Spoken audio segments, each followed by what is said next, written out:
sydens sol, vi kører nu mod sydens sol, du og jeg. Og skipper, hvor er du? Vi mødes med familien dernede, langt fra hverdagens støj. Mod sydens sol, nu tager vi afsted, min elskede og jeg. God aften i stuen derhjemme. Tusind tak, fordi I har lyst til at følge Henrik og Mette på tur. Vi er kommet tilbage. Det har været en stor omgang, vi har været igennem her, siden vi var i Spanien i vinters, hvor at vi fandt ud af, at vi vil have vores frihed. Ikke kun på jul, men vi vil gerne have, vi vil ud af den her trædemølle, som vi var i med firmaet. Vi var glade for vores firma, vi har haft til 23,5 år. Det var en rigtig god forretning, vi havde, men der var for meget at se til, og det blev stress og mange timer på arbejdet og så videre, så videre. Og nu har jeg arbejdet 40 år, så tænker jeg, ved du hvad, nu skal det være slut. Vi har regnet lidt på det og fandt ud af, at det kunne godt lade sig gøre. Vi har så også skiftet vores autocamper ud med en campingvogn. Som I kan se her, så sidder jeg inde i et fortelt. Jeg kører lige rundt. Hej med det. Hej, hej. Og det er en lille Adria. Vi var jo, eller sådan noget, 472 hedder den, med køjer i, og der er sådan en dobbeltseng derinde. Vi kan lige gå ind og kigge en gang.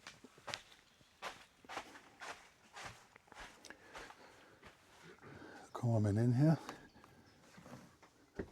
Og der er som sagt det, der skal være til os to. Vi er jo kun to og hunden. Så der er en lille dobbeltseng der, det er jo dejligt. Og så har den jo det store køleskab, som vi havde i autocamperen også. Det er fuldstændig det samme. Og komfur, kaffemaskinen har vi her. Og så er der til børnebørnene. De var glade, da de så, der var køjeseng i. Det ville de gerne sove i jo. Så dem skal vi selvfølgelig have med på turen også.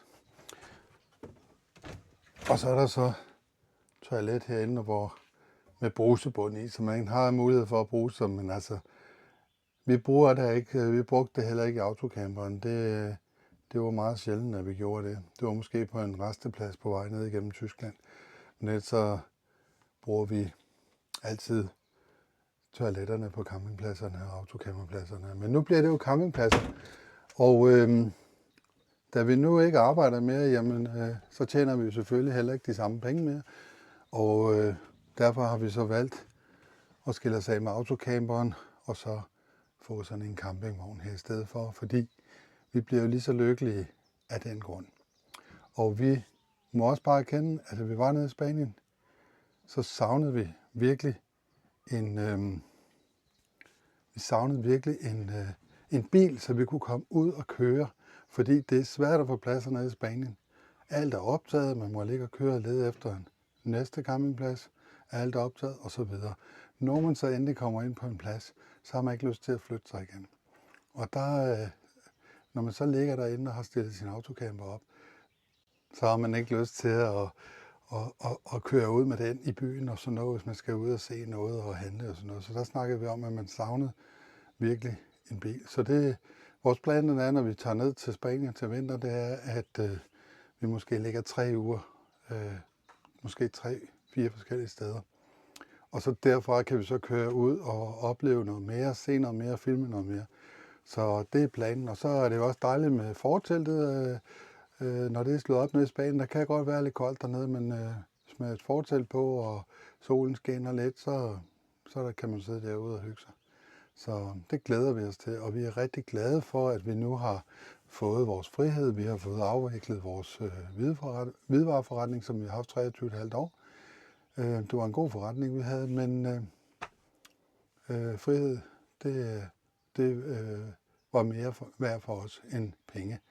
Så vi har gjort det, som vi har drømt om, og det er at komme ud og køre med friheden. Og det er bare blevet med en campingvogn i stedet for. Så vi håber, at I vil følge os stadigvæk derude, selvom at det er med en campingvogn.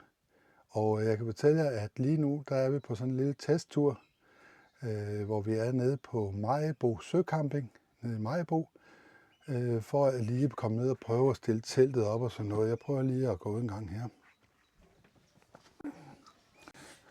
Og bilen er klar til turen, ferieturen. Prøver lige at gå ud her en gang. Men som sagt er det en lille Adria campingvogn. Den er ikke så stor, fordi at, vores bil den må kun trække de der 1405 kilo. Selvom den har 165 heste, men det er jo sådan det er. Og derfor har vi valgt en lille campingvogn, som kun vejer 1000 kilo i håndvægt, og så har den så en lastevne på 350 kilo. Men 350 kilo, det er også meget, når man ikke selv skal sidde inde i vognen, som man skal i en autocamper. Og vores bil, den vejer 1500 kilo og må laste totalvægt 2100 kilo, så der kan også være nogle ting i bilen, så nu skal vi ikke tænke på vægten mere. Det er dejligt. Ikke også? Men sommerturen, var jo planlagt, at vi skulle til Nordkap. Men vi har ombestemt os. Vi vil hellere sydpå, ned til varmen, ned og bade. Så vi tager til Kroatien. Det er vores yndlingssted nummer 2, Spanien. Og Kroatien, det er de steder, vi bedst kan lide. Og vi har også en søn og svigerdatter og 2 børnebørn, som meget gerne vil mødes med os nede i Kroatien i år. Det var dem, vi skulle have mødt nede i Østrig sidste år, hvor at Malte, vores barnbarn, han væltede på sin crosser dagen før, at de skulle køre. Så de kom desværre ikke, og vi kørte hjem før tid. Men nu skal vi mødes med dem nede i Kroatien, og det glæder vi os rigtig meget til. Så på onsdag i næste uge, forhåbentlig, hvis vi har fået vores originale registreringsattest på campingvognen, og også vores nye registreringsattest på vores bil, da vores træktøj er blevet synet, og vi manglede en original attest på det. Så vi venter på Dave, så vi synger Isadao, hvornår kommer du med posten? Men på onsdag har vi i hvert fald bestilt en færgebillet til Rødby Puttgarden, og så går den sydpå. Tusind tak, fordi I så med her. Der kommer lidt mere hernede fra Maribo. Vi ses senere. Hej. Godmorgen, så er vi på vej til at finde en bager hernede i Maribo. Og her går vi forbi informationen til campingpladsen. Rigtig gammelt bondehus. Og det ligger jo som sagt hernede i Bangs Have i Maribo. Så klokken den er 10:07 nu. Og der er folk, der er begyndt at gå op og skal til at bade og sådan noget. Men der er rigtig mange campingvogne hernede, og også autocamper på pladsen. De har hytter, og man kan lege hernede. En rigtig god plads, og meget flinke folk, der sidder i informationen og det hele. Så en rigtig dejlig plads, og der er jo så skønt og stille og roligt hernede. Og søen, den er så flot dernede også, hvor man kan bade. Så det er rigtig lækkert. Men nu vil vi gå lidt derudad for at finde den her bager, så vi kan få noget frisk morgenbrød. Så er vi på vej ind i Maribo by her. Og der har vi gader her, og jeg kan se, at bageren ligger over på den anden side derovre. Den gamle bagergård ligger lige over på den anden side.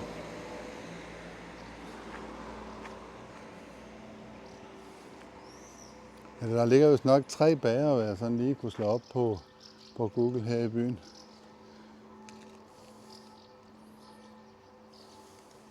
Så må vi ind og se, hvad de har at byde på. Så er der frisk morgenbrød fra bageren i Maribo. Rugbrød, det bliver dejligt, så Skipper kan få en leverpostejmad. Så nu skal vi bare hjem, for det begynder at regne lidt nu, så nu skal vi hjem og have lidt morgenmad. Det man også kan sige om Maribo hernede, det er her fra søen af, at der er rigtig mange dygtige roere, som igennem tiderne har både været med til VM og OL og alle mulige ting og sager hernede fra. Fordi den her sø er jo perfekt til at ro på, så derfor har man rigtig mange, der ror hernede fra.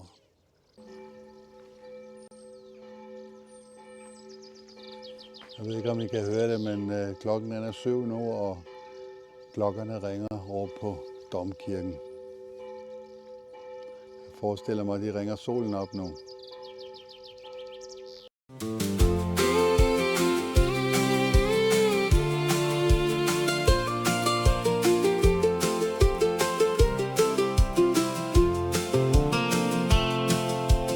Vi kom fri af julet, stod længe i det samme spor, mellem planer, pakkebunker og alt det, som kræver ord. YouTube stod stille lidt, for der var så meget, vi skulle nå, før vi kunne lukke døren og sige, nu kan vi gå. Nu står vognen klar, nøglen ligger i min hånd. Skipper lover ud ved døren, som om han allerede forstår. Mod syden så vi kører nu. Mod syden så du og jeg. Og skipper, hvor er du? Vi mødes med familien dernede, langt fra hverdagens støj. Mod sydens sol, nu tager vi afsted, min elskede og jeg. Og her der står jeg så foran pavillonen Bangs Have, som er en restaurant, hvor der er holdt mange fester og bliver holdt mange fester. Og, jeg kan huske, min svigerfar fortalte mig en gang, at han havde været til fest hernede i Bangs Have, og det var rigtig sjovt. Så der bliver holdt en del fester hernede i Bangs Have. Og så har vi jo den flotte Maribo Domkirke, og ligger lige over på den anden side af vandet her.